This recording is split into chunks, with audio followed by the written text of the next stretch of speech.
Hello दोस्तों, विश्व विचार में आपका स्वागत है। और आज हम बात कर रहे हैं एजुकेशन लोन के बारे में। अगर आपको एजुकेशन लोन चाहिए तो सबसे पहले आपको पता होना चाहिए कि आप एजुकेशन लोन के लिए एलिजिबल हो या नहीं। अगर आप हायर एजुकेशन कर रहे हैं यानी आपका एडमिशन किसी यूनिवर्सिटी में है तो आप एजुकेशन लोन के लिए एलिजिबल हो। अब बात आती है कि लोन कहाँ से लें। अगर आपको लोन चाहिए तो आप लोन सीधा बैंक से ले सकते हैं या फिर किसी दूसरे इंस्टीट्यूट से ले सकते हैं। बैंक्स उन स्टूडेंट्स को लोन ऑफर करती है अगर उनका एडमिशन इंडिया या इंडिया के बाहर किसी रिकॉग्नाइज्ड कोर्स में है। लोन का अमाउंट ट्यूशन फीस, एकोमोडेशन और अदर एक्सपेंस को कवर करता है। बैंक्स का इंटरेस्ट रेट टाइम के साथ चेंज होता रहता है। और मैं आपको बता दूं कि पब्लिक सेक्टर बैंक का interest rate private sector bank से कम रहता है। बैंक्स के अलावा दूसरे इंस्टीट्यूट भी हैं जो एजुकेशन लोन प्रोवाइड करते हैं। इन सब के बारे में हम ब्रीफ में जानेंगे। अगर आपको डिटेल वीडियो चाहिए तो आप कमेंट सेक्शन में कमेंट कीजिए। पहला आता है विजयलक्ष्मी एजुकेशन लोन स्कीम।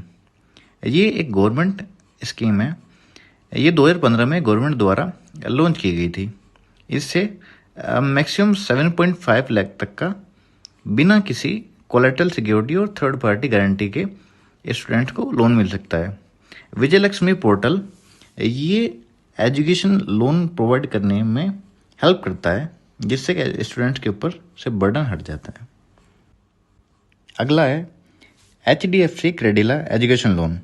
ये एक नॉन बैंकिंग फाइनेंस कंपनी है जो कि एजुकेशन लोन प्रोवाइड करती है और ये डेडिकेटली एजुकेशन लोन ही प्रोवाइड करती है। ये इंडिया और फॉरेन में काम करती है। इसके इंटरेस्ट भी चेंज होते रहते हैं। अगला आता है central scheme of interest subsidy CSIS। ये उन स्टूडेंट के लिए हेल्पफुल है जिन्होंने एजुकेशन लोन ले रखा है।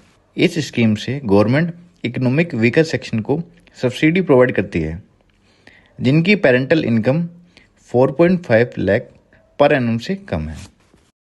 अब आप डिसाइड कर लीजिए कि आपको एजुकेशन लोन किस इंस्टीट्यूट से लेना है। जैसे ही आपका डिसाइड हो जाए कि आपको लोन कहाँ से लेना है, फिर अपने डॉक्यूमेंट तैयार कर लीजिए। डॉक्यूमेंट क्या क्या चाहिए ये आपको स्क्रीन पर दिखाया जा रहा है। पहला तो आपके पास 10th और 12th की मार्कशीट होनी चाहिए। और अगर आप पोस्ट ग्रेजुएशन के लिए लोन लेना चाहते हैं तो आपके पास ग्रेजुएशन की भी मार्कशीट होनी चाहिए। फिर आपके पास एडमिशन का प्रूफ होना चाहिए, यानी ऑफर लेटर या एडमिशन लेटर, या फिर आपके पास ID कार्ड अवेलेबल होना चाहिए।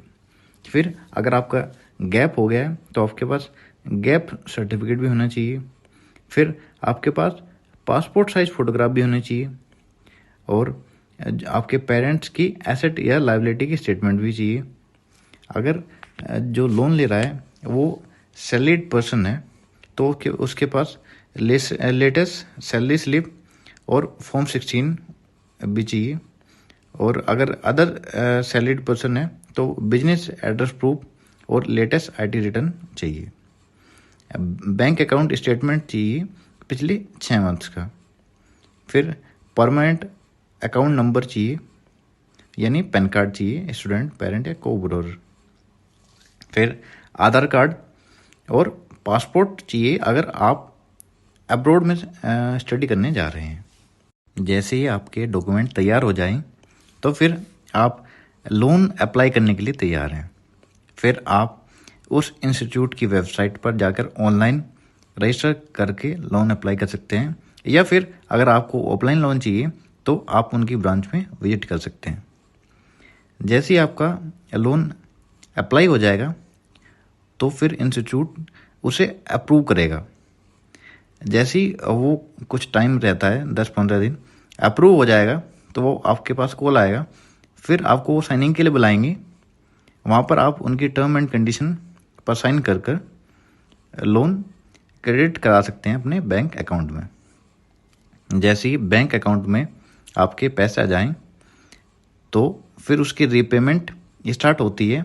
आपके जो कोर्स है, आपके कोर्स ड्यूरेशन प्लस 1 ईयर के बाद आपकी EMI स्टार्ट होती है।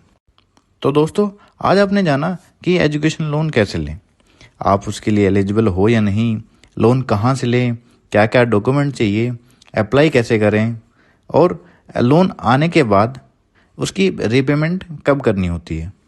अगर आपको किसी भी इंस्टीट्यूट से लोन के बारे में डिटेल वीडियो चाहिए तो आप कमेंट सेक्शन में बताइए, फिर हम उस इंस्टीट्यूट के बारे में एक डिटेल वीडियो बनाएंगे कि लोन अप्लाई कैसे करते हैं, क्या प्रोसेस होती है, कहाँ पर जाना होता है, किस ऑप्शन में क्या फिल करें, फॉर्म कैसे भरें, सब बताएंगे।